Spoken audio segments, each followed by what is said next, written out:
Reka nongere basuze mbifurize kugira ibihe byiza mwebwe mukomeje kudukurikira mukomeje kuba natwe muri gahunda z'amakuru ndetse ibiganiro bitandukanye dukomeje kugenda tubagezaho abari imbere mu Rwanda no hanze y'u Rwanda by'umwihariko mu gihugu cya Uganda, Repubulika ya Demokarasi ya Kongo, Uburundi n'igihugu cya Tanzania. Ni inkuru ikomeye cyane kuri Diane Rwigara wamenyekanye ubwo yashakaga kwiyamamaza amatora y'umukuru w'igihugu muri 2017 yabagerageje n'ibyamuhira 2024 nabwo kandi abigerageza n'ibyamuhira. Agatonga Diane Rwigara ni umukobwa w'umushoramari Assinapol Rwigara witabye Imana. Iyi ni inkuru ikomeye mbazaniye ariko mbere gato yuko nyibageza nkuko maze kugenda munabimenyera, reka mbazo bahe inshamake y'andi makuru y'ingenzi hanyuma babwira ngo mukomeze muri mukobwa ko ryanditse ijambo subscribe mukande kuzogera kugira ngo tukimara gutunganya amakuru ibiganiro byacu bijye bita bibageraho ako kanya. Hanyuma kandi mujye muri comment section hasi mutubwire aho muherereye kugira ngo tujye dukomeza kugenda tubana muri gahunda z'amakuru ndetse n'ibiganiro bitandukanye. Reka mpere ku nshamake makuru y'ingenzi agezweho babwira ko Trump yaciye amarenga yo guhagarika ibitero kuri Iran vuba. Perezida wa Leta Zunze Ubumwe za Amerika Donald Trump yaciye amarenga ko mu gihe cya vuba azahagarika ibitero ingabo z'igihugu cye ziri kugaba kuri Iran guhera ku itariki 28 Gashyantare 2026. Ku 20 Werurwe Trump yatangarije ku rubuga Truth Social ko Amerika iri gusatira intego yihaye muri ibi bitero zirimo kugabanya ubushobozi Iran ifite mu bijyanye na misile n'intwaro zizirasa, gusenya inganda za gisirikare, gusenya igisirikare cy'u Rwanda mu mazi no mu kirere ndetse no kwibuza gukora intwaro kirimbuzi. Uyu mukuru w'igihugu yasobanuye ko Amerika iri hafi yo kugera ku ntego yo kurinda ku rwego rwo hejuru ibihugu by'inshuti birimo Burasirazuba bwo hagati birimo Israel, Arabia Saudite, Qatar, Leta Zunze Ubumwe z'Abarabu, Bahrain na Kuwait. Yagize ati turi gusatira intego zacu mu gihe dutegereza guhagarika ibikorwa byacu bya gisirikare bikomeye mu Burasirazuba bwo hagati byerekeye kuri leta y'iterabwoba ya Iran. Trump yari yatangaje ko Amerika izohereza ubwato bw'intambara mu muyoboro wa Hormuz kugira ngo yifatanye n'ibindi bihugu kurinda umutekano wawo mu gihe ingabo za Iran zigerageza rero kufunga zigamije kandi guhagarika ibikomoka kuri peteroli biwunyuramo. Ariko kwa 20 Werurwe yaraye atangaje ko umuhora wa Hormuz ugomba kandi kurindirwa umutekano, ariko ko atari Amerika izabikora ahubwo ko ari inshingano y'ibihugu bigukoresha. Icyakoze ngo nisabwa ubufasha izabutanga vuba na bwangu. Muri makuru kandi buryo bw'incamake tukiri kuri Leta Zunze Ubumwe za Amerika, reka mbabwire ko Amerika yemereye Iran gucuruza ibikomoka kuri peteroli. Leta Zunze Ubumwe za Amerika zahaye Iran uruhushya rwo gucuruza ibikomoka kuri peteroli hagamijwe kandi kugabanya ingaruka y'intambara ya Iran na Amerika bikomeje kugira ku biciro bya peteroli. Ni uruhushya Iran yahawe by'agateganyo kuko biteganyijwe ko ruzarangira ku itariki ya 19 Mata 2026. Muri icyo gihe utugunguru turenga miliyoni 140 twa peteroli twari twaraheze mu nyanja kubera intambara Iran na Amerika. Tuzakomeza urugendo rwatwo hirya no hino ku isi, bishobora kandi kugira impinduka ku biciro bya peteroli. Muri 2019 nibwo Amerika yashyizeho ibihano bikumira Iran gucuruza peteroli hirya no hino ku isi, ndetse ko igihugu kigura peteroli muri iki gihugu nacyo kigomba gufatirwa ibihano.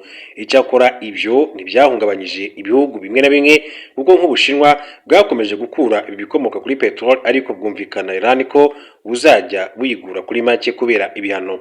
Kongera kandi kwemerera Iran kugurisha ibikomoka kuri peteroli bizatuma Ubushinwa bwongera kandi kugurira peteroli ku giciro gisanzwe nk'ibindi bihugu. Ku rundi ruhande rero Amerika ntiyasobanuye uburyo uru ruhushya ruzakora, kuko kwemerera Iran gucuruza ibikomoka kuri peteroli bishobora kandi kuyihesha amafaranga ishobora gushora mu ntambara. Iran iherutse kuvuga ko nta gahunda ifite yo gufungura inzira ya Hormuz cyangwa se Détroit de Hormuz inyuramo 20% y'ibikomoka kuri peteroli bicuruzwa ku isi hose. Hormuz ni inzira yo mazi iri hagati ya Iran na Oman. Buri munsi inyuzwamo utugunguru turi hagati ya miliyoni 13 na miliyoni 21 twikomoka kuri peteroli tungana 20% by'inyuzwa ahandi hose ku isi. Gufunga inzira bigira ingaruka zikomeye cyane ku bikomoka kuri peteroli icuzwa y'ibikomoka kuri peteroli, kuko ibiciro bita bitumbagira vuba na bwangu. Reka dushimire muri Repubulika ya Demokarasi ya Kongo mbere gato yuko tujya kuri Diane Rwigara mbabwire ko AFC 23 yatewe utwatsi ibyo kuva muri Bukavu. Ihuriro rya AFC 23 rwa bitetsi bwa Repubulika ya Demokarasi ya Kongo ryatewe utwatsi amakuru avuga ko ryafashe icyemezo cyo kuva mu mujyi wa Bukavu mu ntara ya Kivu y'Amajyepfo. mbuga nkoranyambaga hari kuzenguruka itangazo ryitiriwe umuyobozi wungirije wa AFC/M23 ushinzwe ibikorwa bya politike, demokarasi n'imiyoborere Bertrand Bisimwa rivuga ko iri huriro ryafashe icyemezo cyo kuva i Bukavu kugira ngo amahoro arambye aboneke. Kuri 21 Werurwe, umuvugizi wa AFC/M23 Lawrence Kanyuka yatangaje ko iri tangazo ari kinyoma kandi ko ryatunganyijwe n'ubutegetsi bwa Repubulika ya Demokarasi ya Kongo bugamije kandi kwibagiza abantu igitero ingabo zabwo zagabye Igoma tariki ya 11 Werurwe 2026. Lawrence Kanyuka yatangaje ko nta binyoma bishobora kandi gutuma iki gitero cyiciwemo Umufaransa-kazi Caroline Bouisse wakorera ishami ry'umuryango w'abibumbye ryita ku bana UNICEF kibagirana. Alliance Fleuve Congo M23 yafashe umujyi wa Bukavu muri Gashyantare 2025. Ibi bivuga ko igiye kuva muri bikurikiye icyemezo yafashe cyo kuva mu mujyi wa Uvira muri Mutarama 2026. Nukuvuga ngo urugamba rwamaze guhindura isura, harakomeza ibitero bitandukanye yaba bya drone, yaba bitero bya politike, icengezamatwara, propaganda n'ibindi byinshi cyane. Byose ni bimwe mu bikomeza kugenda bitangazwa hariya muri Repubulika ya Demokarasi ya Kongo mu rwego guca intege uyu mutwe wa M23. Hagati aho ngaho reka mabwire ko mu yandi makuru akomeza kugenda avuga, Trump yise abafata bikorwa ba OTAN abanyabwoba. President Donald Trump wa Amerika yise abafata bikorwa ba OTAN abanyabwoba, anavuga ko byari kuba byoroshye kuri bo ati kwemerera amato kunyura mu Hormuz mu mutekano. Mu butumwa yashyize ku rubuga rwe rwa Truth Social yagize ati iyo OTAN iba idafite Amerika yari kuba urupapuro gusa. Ati ntibifuzaga kwifatanya mu rugamba rwo guhagarika Iran gukoresha imbaraga za nuclear. Noneho ko urugamba rwatsinzwe mu buryo bwa gisirikare nta kaga gakomeye kabagizeho. Ati barinubira ibiciro by'igitoro biri hejuru bahatirwa kwishyura, ariko ati ntibashaka gufasha gufungura umuhora Hormuz uburyo bworoshye bwa gisirikare, ari nabwo kandi impamvu imwe rukombe ibiciro by'ibitoro biri hejuru. Biroroshye cyane kuri bo, nta ngaruka nyinshi bafite abanyabwoba kandi tuzabyibuka. Akaba rero ari Perezida Donald Trump wa Leta Zunze Ubumwe za Amerika. Hanyuma rero reka njye kuri Diane Rwigara. Uyu nguyu nk'uko nabivuze akaba yitwa Diane Rwigara, ni umukobwa wa Senator Paul Rwigara wabaye umushoramari ukomeye cyane mu Rwanda. Diane Shima Rwigara yagaragaje ko yitandukanyije n'ibyo nyina Adeline Mukangemanyi Rwigara yatangaje. Mu butumwa Diane yanyujije ku rubuga nkoranyambaga rwa X ari ku itariki ya 11 Kamena 2024, yagize ati ibyo umubyeyi wacu atangaza mu biganiro n'ibitekerezo bye bwite, yaba njye cyangwa abasaza banjye ntaho duhuriye nabyo. Nyuma yaho Adeline uvuga ko atari mu Rwanda muri minsi atangarije kuri mu miyoboro ya YouTube y'abarwanya leta y'u Rwanda inkuru y'urupfu rw'umugabo we Assinapol Paul yo muri 2015. Polisi y'u Rwanda yasobanuye ko imodoka ya Mercedes Benz yarimo Assinapol Paul Rwigara yagonzwe n'ikamyo igacurira mu karere ka Gasabo mu ijoro rya tariki ya 3 rishyira tariki ya 4 Gashyantare 2025. Gusa Adeline muri iki kiganiro yatangaje ko yiboneye ko ibimenyetso bigaragaza ko yishwe na leta y'u Rwanda. Yagize ati ku itariki ya 4 z'ukwezi kwa 2025 niho bishe umutware wanjye Rwigara Assinapol aticirwa mu maso yanjye. Ati niyo mwana wanjye Anne Rwigara w'amahoro aticwa n'ubutegetsi buriho. Ati icyo kizahora kandi kivugwa iteka ryose kuko nibyo ati nahagazeho. Mbibutsa ko ibi byose nubwo Adeline Rwigara cyangwa se Mukangemanyi uyu mugore wa Assinapol Rwigara yabivugaga mu magambo gusa, ariko atabitangira ibihamya cyangwa se ibimenyetso mu buryo bugaragara. Ibyagiye bigaragara ko rero ari ibinyoma avuga kubera izindi mpamvu ze za politike umuntu wenda atahita asesengura aka kanya. Adeline yatangaje ko umukobwa we Anne Rwigara wapfiriye muri Leta Zunze Ubumwe za Amerika mu Ukuboza 2023 yari afite amakuru menshi cyane ku rupfu rwa se. Icyakora benshi bakomeje kandi kwibaza ibijyanye no gusubiranamo hagati y'umuryango ubusanzwe wahoze ugaragaza guhuza ku ngingo zitandukanye. Ibyo kwibaza ati no kumenya impamvu abantu bakwizera amagambo ya Adeline Rwigara mu gihe n'abana be ubwabo batamwizera. Niba avuga ibyo umuryango we wamagana, ni gute atekereza ko abandi banyarwanda bamwizera? Ati ikindi kiri kwibazwa ni ukumenya niba uyu mubyeyi atarimo gukoresha iturufu y'urupfu rw'umugabo we ati mu nyungu ze bwite. Ibi kandi bishingira kuri iki nyine ati cyuko avuga ibihuha by'amakuru y'umugabo we, wenda ibihuha bikaba kandi bifite intego yo kumufasha kugera ku zindi nyungu, dore ko yivugiye ko atakiba mu Rwanda. Nubwo ati tutabihamya, ariko ati nanone twagiye tubona abantu benshi cyane bahitamo kubeshya kugira ngo babone ibyangombwa byo gutura mu bihugu by'i Burayi. Rimwe na rimwe ugasanga kandi babibonye kubera ayo makuru atariyo batanze. bamwe bati asanga afite ibyangombwa bimwemerera gutura i Burayi, ariko bandi bati afite kuba ashaka impamvu zituma abayo ntacyo akora uretse kubona ibyangombwa kubeshyira u Rwanda kandi bitunze benshi badakora iyo mu Burayi. Ari nayo mpamvu rero tutatungurwa ati mu gihe kandi n'uyu mubyeyi yaba agamije kwerekana ko yarenganye akifuza kugirirwa impuhwe n'abazungu bakamutunga yicariye, kabone n'ubwo byaba kubeshyira igihugu cye cyamubyaye, igihugu cy'u Rwanda. Gusa ati ikidashidikanywaho nuko ubuziranenge bw'amakuru yatanze bukemangwa, kuko iyo buza kuba ari ukuri abana be bari gufata iya mbere mu kumushyigikira. Iyi rero ni ukuvuga ngo iyi nkuru navuga ko yabaye nk'inkuru ibabaje cyane kuri Diane Rwigara, ku buryo byaje gutuma nyine afata umwanya aza kuvuga verisiyo ye ati ibyo bitangazwa na mama ati ni ibitekerezo ye bwite, ntawe bihuriye ni natwe cyangwa ati na basaza banjye. Mbibutsa ko Diane Rwigara yiyamamaje amatora makuru y'igihugu na 2017 ariko ntiyaza kubona ibyangombwa bimwemerera kuza gukomeza urugendo rwe rwo kuba umunyapolitike ndetse no kuba umukuru w'igihugu cy'u Rwanda. 2022 nabwo yagerageje kandi kongera kwiyamamariza umwanya w'umukuru w'igihugu, nabwo ibyangombwa biza kumubana nyene, nabwo aza kubura amahirwe yo kuba uwo munyapolitike avuga ko wigenga utavuga rumwe n'ubutegetsi bw'igihugu cy'u Rwanda, kuko ntabwo yigeze ashinga ishyaka. Ni byinshi rero umuntu yakomeza kugenda avuga kuri uyu mukobwa. Hanyuma rero reka duhindure ingingo twebe n'ari makuru atandukanye akomeje kugenda avugwa ku munsi w'ejo. Niyo nkuru yakomeje kugenda ivugwa cyane hirya no hino mu bitangazamakuru.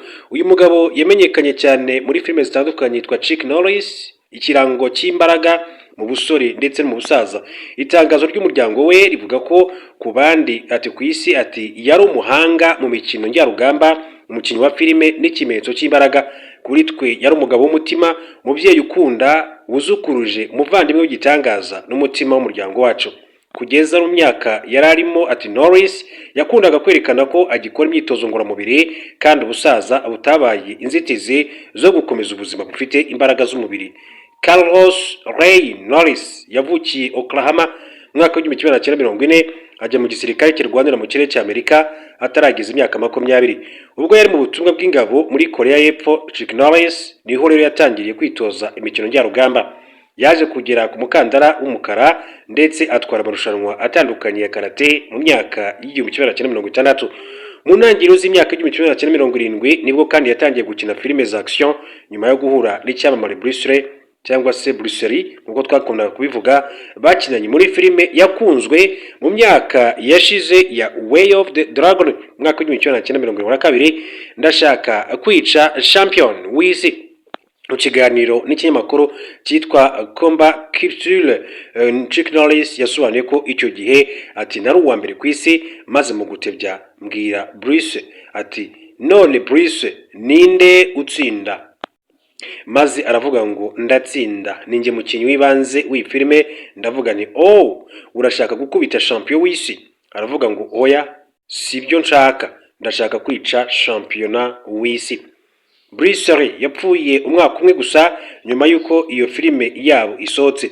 Chuck Norris yakomeje gukina izindi filime mu myaka y'1980 nka Missing in Action, Delta Force na Code of Silence, n'ibiganiro bya TV nka Walker Texas Ranger. Filime ikomeye cyane ya nyuma yabonetse ni The Expendables 2. Irindi byamamare kandi byakanyujeho nka Jason Statham, Jet Li, Dolph Lundgren, Terry Crews, Jean-Claude Van Damme, Bruce Willis ndetse na Arnold Schwarzenegger. Nyuma y'imyaka 20 ashakanye na Diane Holchek, batandukanye mwaka w'1988. Mu mwaka w'1998 yongeye kandi gushaka ashyingiranwa n'uwitwa Gena O'Kerry, nawe kandi ahoze ari umukinnyi wa filime ndetse n'umuri comedian. Chuck Norris afite abana bose hamwe 5 barimo impanga yabyaranye na Gena muri 2001. Umwana we mukuru ni Mike Norris w'imyaka 63. Muri 2004 yamenye undi mukobwa yabyaye witwa Dina wamwibwiye agize imyaka 26. Akaba rero ari byo umuntu yababwira kuri Chuck Norris. Akaba yitabye Imana ku munsi w'ejo, ariko hagati aho ngaho mu yandi makuru, Australia minisitiri w'intebe yavugirijwe induru yinjiye mu musigiti kuri Eid. Minisitiri w'intebe wa Australia Anthony Albanese yazomewe ubwo yasuraga umusigiti munini cyane muri icyo gihugu mu isengesho rya Eid al-Fitr, ubwo yagaragazaga uburakari bwe ku bijyanye n'ibitero bya Israel kuri Gaza. Bamwe mu bayisilamu n'abayahudi bo muri Australia barakajwe na politiki ya guverinoma ye ku ntambara ya Gaza kuva yatangira. Bagaragaje impungenge ku banyapalestine, bakomeje kandi gusaba ko habaho guhagarikwa kw'iyi ntambara. Amashusho yagaragaje abigaragambya bavuza induru barakaye mu gihe Anthony Albanese na minisitiri we w'ubutegetsi bw'igihugu Tony Burke bifatanyaga n'abasengera umusigiti wa Rakemba mu mujyi wa Sydney mu kwiza Eid al-Fitr. Aba bayoboke b'idini ya Islam kandi babwiye Albanese na Burke ati nimusoke, banabita abajenosideri, bavuga ku bwicanyi bwakorewe abanyapalestina bukozwe na Israel muri Gaza nyuma y'igitero cy'intagondwa za Hamas muri 2023. Umwe mu bateguye ibirori yabwiye abari aho ati bavandimwe nkunda nimutuze, asaba abantu kwicara ati ni umunsi mukuru wa Eid, ni umunsi w'ibyishimo. Kuri Netanyahu rero ati turimo kandi gukora bishoboka kugira ngo dusenye ubutegetsi bwa Iran nyuma y'iminsi 20 intambara. Minisitiri w'Intebe wa Israel Benjamin Netanyahu yavuze ko Israel irimo gukora ibishoboka byose kugira ngo ishyireho ibintu bishobora gutuma ubutegetsi bwa Iran busenyuka. Hari mu kiganiro cye cya mbere n'abanyamakuru yakoze mu rurimi rw'icyongereza kuva intambara na Iran yatangira, Bwana Netanyahu yatangaje ibi mu kiganiro n'abanyamakuru cyabereye i Yerusalemu nyuma y'iminsi 20 hatangiye kandi intambara hagati ya Israel na Iran. Mu ntangiriro z'ikiganiro Netanyahu yavuze amagambo magufi mu giheburayo avuga ko Iran uyu munsi idafite ubushobozi bwo gukungahaza uranium cyangwa se ubushobozi bwo gukora misile za balistike, amagambo atasubiwemo nyuma mu ijambo mu cyongereza cyangwa se mu gihe kandi cy'ibibazo n'ibisubizo cyaje gukurikiraho muri iki kiganiro n'abamenyesha makuru cyangwa se n'abanyamakuru nk'uko amakuru akomeza kugenda abishimangira.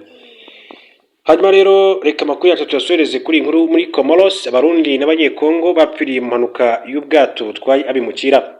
Abantu 18 bapfiriye mu mpanuka y'ubwato muri Comoros, barimo abarundi n'abanyekongo bari mu bwato butwaye hafi abantu 50 bwerekeza mu kirwa cya Mayotte nk'uko ibinyamakuru muri Comore bibyemeza. Impanuka yabereye hafi y'umwaro wa Miuri majyaruguru y'ikirwa kinini cyane cya Comoros, aho ubwo bwato bivuga ko bwatereranywe n'abambutsa abantu mu ijoro hagati kwa gatanu.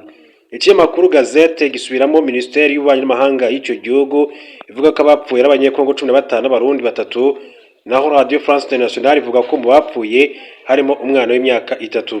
Abaturage batabaye ubwo bwato hagana saa 6 z'ijoro babasha kurokora abantu bagera kuri 30 bajyanwa mu bitaro by'Mitsumul. Abaturage bava mu bihugu kandi byo mu karere bafata ingendo zica muri Tanzania bagafata amato abageza mu birwa bya Comoros mbere yo gufata ayandi abageza mu kirwa cya Mayotte kigizwe imwe mu ntara y'Ubufaransa za kure yabwo, aho baba kandi bizeye inzira yoroshye cyane yo kugira i Burayi. Ubwato bwarohamye mu ijoro ryo kwa gatatu. Ibinyamakuru muri Comoros bivuga ko ababurimo baragezeyo bavuye Dar es Salaam mu gihugu cya Tanzania. Reka rero bashimire cyane kandi bifurize kugira ibihe byiza.